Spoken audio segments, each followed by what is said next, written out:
So in today's Player Corner, we're going to talk about conventions, sort of what to expect at them, how to prepare for them, and what kind of fun stuff you can have do at a convention.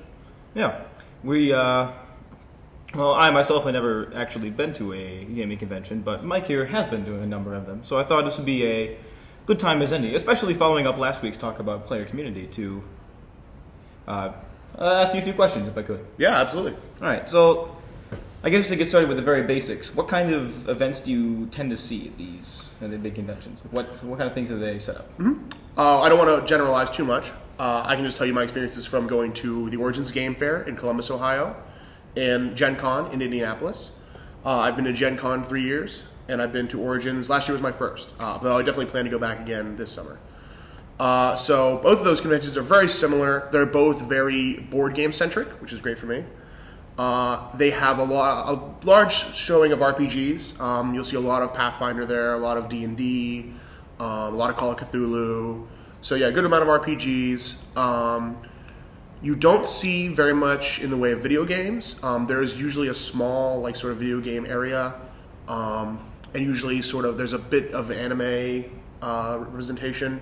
But for the most part, it's board games, role-playing games, miniatures, Warhammer, War Machine, Star Wars minis, WoW minis, CCGs, Magic, Yu-Gi-Oh! There's always a few more trading card games in the mix. So yeah, I mean, events pretty much span that area. Oh, and of course, the industry panels. You'll be able to go and listen to people who are in the industry talk about, like last time I went to a rules writing seminar, which was pretty informative. So I mean, those are fun too. All right, and with that many events, I imagine if it draws a lot of attendance, do you see a lot of a sort of player diversity amongst the people who get there? Are there a lot of people that show up for each of the different events? Yes and no. Honestly, it's a mixture. I mean, I try to hit a lot of different stuff. I don't play a lot of the games. I don't play Magic. I know how, but I don't play any of the miniature games. But I still like to go and check them out. There's always a hall where they have really nice miniature displays. Stuff people have painted, just big sweeping war setups, warscapes. So I always like to check that stuff out. I always go to the CCG hall. I mentioned in a previous episode, I played Yu-Gi-Oh! For a number of years. So I always go see people I know there. So yeah, I try to hit a lot of the stuff. I try to play in at least 1 or 2 RPGs. I play tons in the board game halls. As for the average attendee, hard to say. I think a lot of people are there for just one thing. My first experience at Gen Con was going purely for the Yu-Gi-Oh! Tournaments. So I think, and there are definitely people who still just do that. They're just there for Yu-Gi-Oh! They'll do 1 or 2 other events while there's a downtime there, but for the most part, they're there for that. Or there are people who just come to show their Warhammer setups and just come to play. Right. So I think it's both. And you have people who come just to show off their costumes. So just come for the sort of the ambiance. Following that up, do you see? What are some memorable stories of some people you've seen there? If you mentioned costumes, are there a lot of people that show up in cosplay, or even people that don't? Do you see a lot of people who are sort of very, very much a character? You see people who are very interesting people. Definitely. I mean, you see a lot of Star Wars guys. I mean, I've seen some good Obi-Wan Kenobis, some great Boba Fett's. So, I mean, that's popular. You'll see a lot of anime characters. I've seen a lot of Fullmetal Alchemist people running around. A lot of Naruto, really a lot of Naruto guys. A couple Bleach. So, anime is really popular as far as cosplay. Star Wars is really popular. A lot of chainmail bikinis, actually. A lot of chainmail bikinis. See, we would not have expected chainmail bikinis. That's, other than, Naruto, that's probably the most common attire for cosplay, or for costuming. Huh.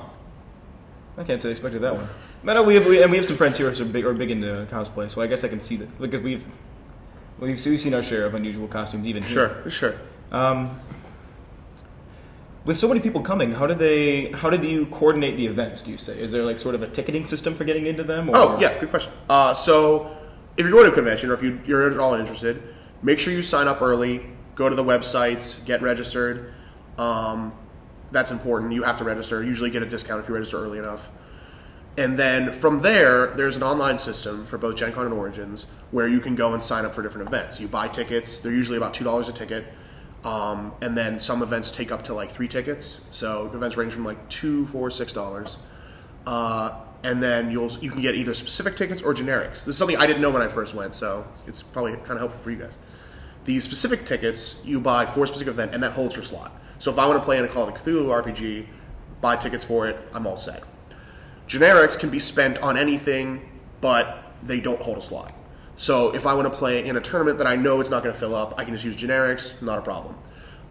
If I just happen to be at the right place, right time to do a game demo, I can just use generics, no problem. So you want to buy some of each in advance. Definitely get your specifics before the convention, especially with role-playing games. They fill up quick. So yeah, there's that ticketing system. There's a schedule. There's a program that you get a hard copy of there, and you can look at it online beforehand. It's pretty easy to navigate. And I would plan your day. I mean, like, if you're at a convention, there's a lot going on. It's fine to just walk around and take it all in, but you probably want to structure your day around a few key events that you want to hit. All right. More specifically, then, this being a board game show, how are board games handled at the events? For board games, usually come in two forms. Let's say three, actually. There's the open board game hall where you can go and rent a game and just play it. Pick up a few friends. Usually, you spend like a generic ticket to have it for a couple hours. That's fine. There's also the demo sessions and the sort of structured play sessions. So with the demo sessions, you'll go and you'll have somebody who works for the company that publishes it. They'll teach it to you. You get a whole play in with your friends, no problem. The structured play are similar, but they're a little more competitive. You have tournaments, obviously, in there. And then the last type is, the third type, I would say, is you can play with the designer. So this is less common, but it's really great if you can hit it. If there's a game you like, I highly, highly recommend signing up for these as quickly as possible. All right. Well, that's about all I had in mind. Is there anything else you'd like to hit?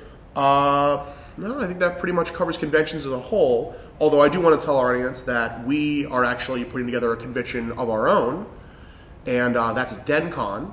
It stands for the Denison Convention, and we're going to have a lot of the same stuff that the big conventions have, only in miniature.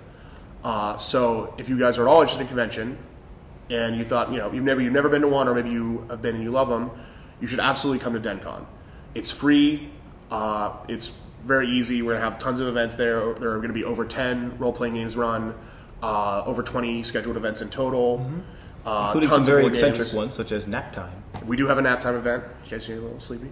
And all the board games you see in our background, all the board games we talk about, all the board games you'll ever see on the show will be available there, free to play. We're going to have a board game hall, just like at the big conventions, with over 60 titles. So, I mean, if you're at all been thinking about a convention, this is absolutely the way to get your feet wet. If you want to know more about DenCon, go to www.wix.com/DenCon/2011. That'll wrap it up for this part of the show. We're going to be back shortly with a tutorial of the game Summoner Wars.